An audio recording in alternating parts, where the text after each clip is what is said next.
முதல்ல எல்லாருக்கும் வணக்கம். இது வந்து 10 பால் 100 ரன் அடிக்கிற இடத்துல வந்து என்கிட்ட கொடுத்த மாதிரி இருக்குது. ஒரு மாதிரி டென்ஸ்ட் பரபரப்பாக இருக்கிற ஒரு சுச்சுவேஷனா. அண்ட் அதுக்கு முன்னாடி வந்து ஃபர்ஸ்ட் திங் வந்திருக்கிற எல்லாருக்கும் நன்றி. அண்ட் இவன் தந்திரன் அப்படின்ற படம் வந்து ஒரே ஒரு மனுஷன் 28-30 நாள் வந்து ஷூட்டிங் அப்படின்ற பேரில் அவரை வருத்தி அவரோட டீமை வருத்தி என்ன இருக்கோ ஒரு ரிசோர்ஸ் அதை வச்சு ரொம்ப ரொம்ப சிறப்பாக எடுக்கப்பட்ட ஒரு படம். நான் அந்த படத்தை பார்த்துட்டேன். ஸோ முதல்ல டைரக்டர் கண்ணனுக்கு ஒரே வாட்டி கைத்தட்டில எல்லாரும்.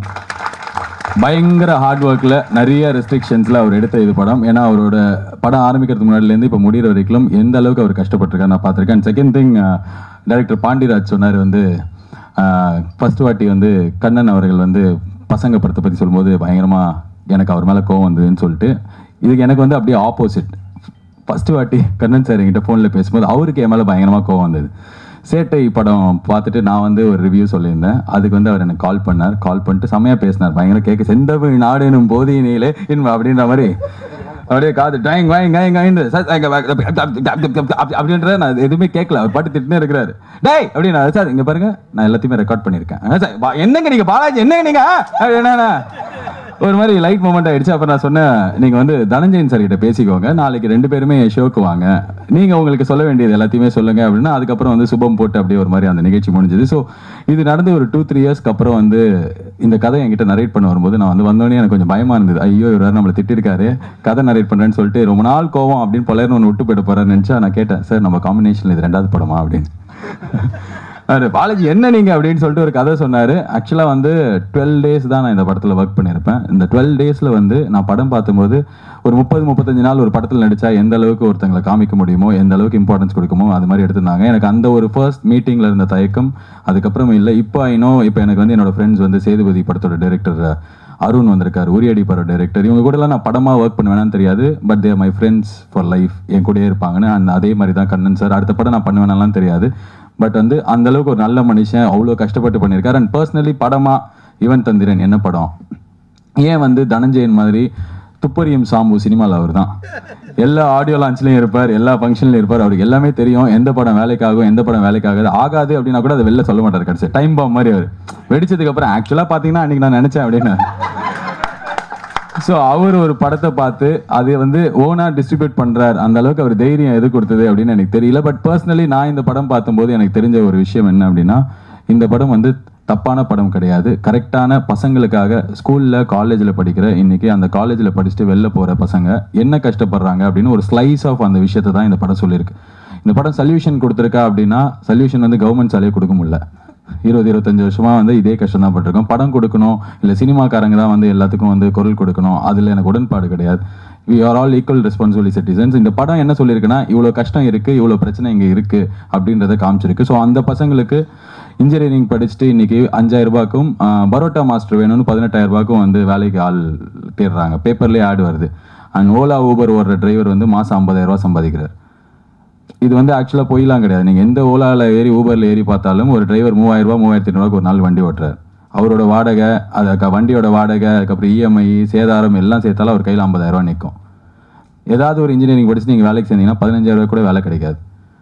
அந்த ஒரு விஷயத்தை தான் இந்த படம் பேசியிருக்கு. ஸோ அந்த ஒரே தைரியம் தான் இந்த படம் வந்து கண்டிப்பாக யாருக்கு போய் சேரணுமோ அவங்களுக்கு சேரணும் அப்படின்னு பார்க்கும்போது எனக்கு தோணுச்சு இது வந்து கண்டிப்பாக போய் ரீச் ஆகணும். அண்ட் பிகாஸ் நான் நடிச்சிருக்கிற படம் அப்படின்னால I'll take 2 more minutes. First person நான் ரொம்ப ரொம்ப சந்தோஷமாக இருந்தது வந்து கௌதம் கார்த்திக்கு. இதே relation like with every film I make lot of relationship. எனக்கு சினிமாவில் முதல்ல நான் இன்ஃபேக்ட் வரத்துக்கு முன்னாடி என்னை யாருக்கும் பிடிக்காது, பிகாஸ் நான் நிறைய சினிமா விமர்சனம் பண்ணியிருக்கேன். அண்ட் ஃபார் எக்ஸாம்பிள் நான் ஒரு படத்தை பற்றி பேசினேன்னா அந்த படத்தோட குரூவுக்கு பிடிக்காது, மற்றவங்களாம் கால் பண்ணி சூப்பர் நான் சொல்லணும்னு நினச்சேன் ஆனால் சொல்ல முடியல என்னால் அப்படின்வாங்க. இதே மாதிரி நிறைய டைரக்டர்ஸ் வந்து மற்ற படங்கள் பற்றி பேசும்போது பேசியிருக்காங்க. ஓப்பனாக வந்து யாருக்கும் பிடிச்ச மாதிரி எனக்கு தோணுதில்லை. கொஞ்சம் ஃப்ரெண்ட்ஸ் தான் இருந்தாங்க. பட் ஒன்ஸ் நான் நடிக்க ஆரம்பிச்சதுக்கப்புறம் with every film I get relationship that will stay for life. Gautham is a brother and I'm very happy for Rangoon. அதோட டைரக்டர் இங்கே இருக்கார். நான் இன்னும் படம் பார்க்கல, பட் ஆனால் கௌதம் வந்து எப்படி, அதாவது இந்த படத்தில் வந்து கண்ணு ரெட்டாக இருக்குன்ற மாதிரி ஏன் அப்படி ரெட்டாக இருந்தது அப்படின்னா, கௌதம் வந்து 4 படம் முடிச்சு கொடுத்துருந்தார் அந்த டைமில். And is very sincere. And ஒரு வாட்டி நான் கேட்டிருக்கேன், வடி நீங்கள் டெய்லி காலைல 6:45 வந்துடுறீங்க, நான் ஒரு 7 மணி 7:15 வந்தாலே லேட்டாக வந்த மாதிரி தெரியுது, கொஞ்சம் ஒரு நாளைக்கெலாம் ஒரு 7 மணிக்கு வாங்கலாம் அப்படின்னா, இல்லை அப்பா டைம்லேருந்தே எல்லாருமே சொல்லுவாங்க அப்பா லேட்டாக வருவாங்க அப்படின்னு சொல்லிட்டு, எனக்கு என் லைஃப்பில் நான் நடிக்கிற வரைக்கும் ஒரு நாள் நான் லேட்டாக வந்தேன்னு இருக்கக்கூடாது அப்படின்னு சொல்லிட்டு you will be the first person to be on set. And நிஜமாலே அவர் பயங்கர டேலண்டட். ஜஸ்ட் தட் என்ன அப்படின்னா அவருக்கு வந்து என்னது இதான் சினிமாவா அப்படின்றதுக்கு ஒரு 4 வருஷம் ஆச்சு. இப்போ வந்து I think is in the right foot. And யாருமே பேசாத ஹீரோயின் ஸ்ரத்தா வந்து மணிரத்னம் சாரோட காற்று வெளியிடையில் நடித்தாங்க. எங்கே அப்படின்னு கேட்காதீங்க, நானும் தான் நடித்தேன். ஸோ நாங்கள் 2 பேருமே அதில் இருந்தோம். ஸோ இந்த படத்தில் வந்து அவங்களும் வந்து ஒரு அந்த சீன்லேயே தெரியும், ஒரு ஹீரோயின்னா சும்மா வந்து லவ் பண்ணுற ஹீரோயின் கிடையாது. அவங்களுக்கு ஒரு கேரக்டர் இருந்தது, ப்ரப்போஸ் பண்ணோன்னு ஒத்துக்கல.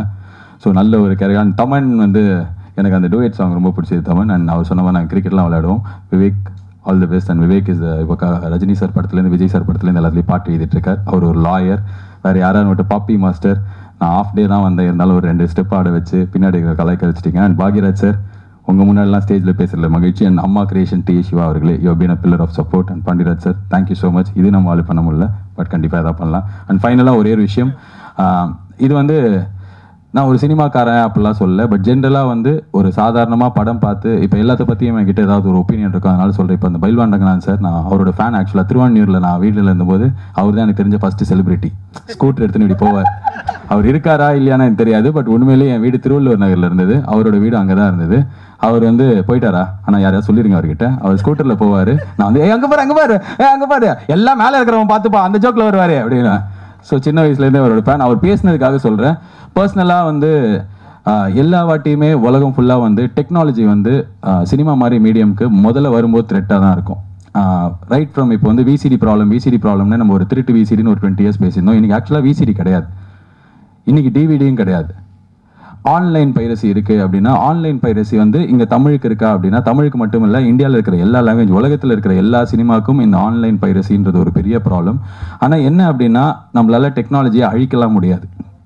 நம்மளால இல்லை இதை வந்து கம்ப்ளீட்டாக இது பண்ணிடுங்க, இதெல்லாம் முடியாது, அந்த மாதிரி பண்ண. We have to grow along with technology. Kamal Haasan sir நிறைய இடத்துல சொல்லியிருக்கார், டெக்னாலஜியோட கோ எக்ஸிஸ்ட் ஆனால் தான் நம்மளால சர்வைவ் ஆக முடியும்னு சொல்லிட்டு. என்னோட ஒரே பாயிண்ட், ஆன்லைனில் பைரசியை தடுக்கணும் அப்படின்றத மாதிரியோ இல்லைனா டெக்னாலஜியோட ஃபைட் பண்ணோன்னா வள்ளுவர் கோட்டமில் போய் உட்காந்து கேட்டால் கிடைக்காது. அது வந்து கண்டிப்பாக ஒரு இன்ஃபோசிஸ் மாதிரி இல்லைனா ஏதாவது ஒரு சாஃப்ட்வேர் ஜெயின் யூஎஸில் இருப்பாங்க, அவங்க கூட உட்காந்து ப்ராக்டிக்கலாக என்ன பண்ண முடியும்.